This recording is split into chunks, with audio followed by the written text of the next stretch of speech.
Good evening. I'm not required to tell you what my name is. Everyone has their favorite stand up comedy special. But how can we compare stand up comedy specials without the favoritism getting in the way? Hopefully, like this. Welcome to the Laugh Track, where we track stats and chat facts. This week, I'll be watching Live in Austin, Shane Gillis' first of two comedy specials. He filmed this one at the Creek in the Cave. It came out on YouTube in 2021. You can still find it on YouTube. Nice. 2021, big year for comedy. A couple of shows I remember, stuff like Ted Lasso, Only Murders in the Building. Shout out Steve Martin. He's so tasty. Reservation Dogs. That was a pretty good show as well. What else came out this year? Movies. Stuff like Free Guy. Ryan Reynolds, my favorite. Other stuff. Bad Trip. Vacation Friends. Those sound like alternate titles for the same movie.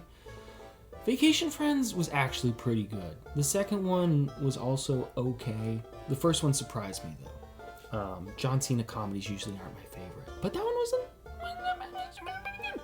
Lil Rel, Howard, he was in that. He did pretty good as well. And then the comedians of the year: John Mulaney, top grossing ticket sales comedians. John Mulaney, 15 million. Gabriel Iglesias, 20 million. Ooh, fluffy. And Kevin Hart, 25 million. Packed year for controversy. Very packed indeed. 2021, Dave Chappelle, hated trans people. Tony Hinchcliffe, hated Asian people. Louis C.K. hated not performing comedy. They were all in some pretty serious heat in 2021. Also, this week's comedy special, Live in Austin, was a part of the comedic controversy because, as we all know, Shane Gillis fired from SNL. This was his comedy special that came out after that, and so this was like the next thing for people to come at. So this special actually got some meta entry for comedic controversy this week. And lastly, before we get into the laughs, did this one have an intro? Yes it did. Woohoo! Just some nice low-key music over the top of a montage of Shane and his friends all drinking together, hanging out in the green room, performing on stage that night, etc. No, nothing funny going on, just like a nice little moment. Aww. Gillis opens up his special with a Raiders of the Lost Ark, which is what I'm calling it when a comedian gives us the punchline or just the laugh of a joke before you actually hear the comedian tell the joke. Norm did it a couple weeks ago, maybe last week. Time's weird in YouTube verse. I added verse to the end of a word. Shoot me now. I made a sarcastic comment at the end of something I said. Fucking idiot. Doesn't stop. Gillis opens up his special with a couple of short stories, and then he moves into some personal family dynamics, especially about his Fox News dad. 69 laughs here, pretty interesting. In this 10-minute segment, Gillis gives us a lot of hot button takes. You know, he actually reminds me a lot of Daniel Tosh in this section, how he very effortlessly walks that line of controversy. I mean, everything that he talks about here is controversial. The division in the country, racism, SEC football, everything he talks about would get you shot, you know, and a lot of it goes hand in hand. 59 laughs here in this section. Very respectable. He goes down a little bit, but a lot of people front load jokes to, get the laughs rolling, get the audience on their side. And 59 is not like he dipped down very far. It's just you settle in there a little bit. The most controversial thing I think he says in this section is that white cornerbacks are a thing of the past.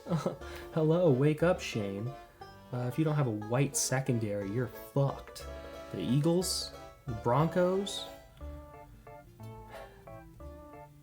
21-30. Right-wing Scooby-Doo leads into 10 minutes on Trump. If you like Shane Gillis' Trump stuff, this is where he has some of his best Trump stuff, I think.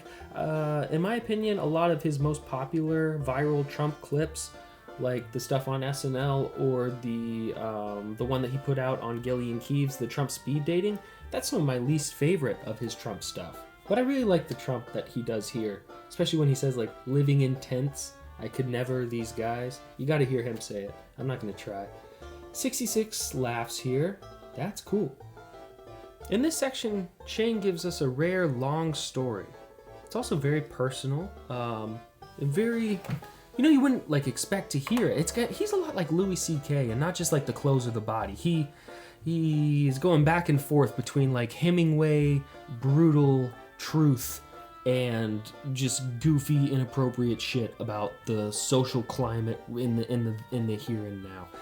There's like 57 laughs in this section, which is a lot. I don't think it might be the least out of the whole special. It's nothing to wipe your nose at. But it might be the low point of the special. But I do like this part the most because he does get into a good section about a personal story. Rounding us out, Gillis does not fuck kids. And he wants you to know that, by God. Special Olympics. Whoopee! Classic Shane. What else? I like the ending a lot. It's a lot like how New in Town ends, John Mulaney's special, how throughout the course of the entire special he shows you a lot of comedic moves. I can do this, I can do this, I can do this. And in the end, he brings them all together. I can do impressions, I can do act outs, I can do little characters, I can do little edgy jokes, and at the end, Shane Gillis brings it all together. 32 laughs here, shorter part. You understand math. Those were the laughs. Now we can get to the stats. Starting out, as always, with the bad words. Jesus, 93 bad words in this special. I mean, this wasn't even a full hour long. Leading the way from the big four, fuck, with 75 entries. That is quite a few. I mean, if only there was a word I could use here to convey exclamatory surprise. Maybe it'll come to me later. Leading the way from the eclectic bunch, pussy, with just 2. He didn't really use a lot of crazy stuff. He did say ragdoll these young sluts, though. That's notable. Laugh total, 283. That comes from a total time speaking of 46 minutes, 45 seconds. Laughs per minute, 6.05. And laughs per second of that right there. I'm not going to try to say that. Those were the stats. Now we compare. Where? Right here. New in Town.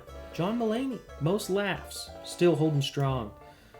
John Mulaney, New in Town, still barely holding strong for most laughs per second. And what's this? Oh me, oh my! The Pillow Man from Marcus McDonald's The Pillow Man. No, it's Shane Gillis. He takes the top spot from Norm Macdonald for most bad words on account of all those fucking. I did that joke last time. I'm not gonna do. Goodbye.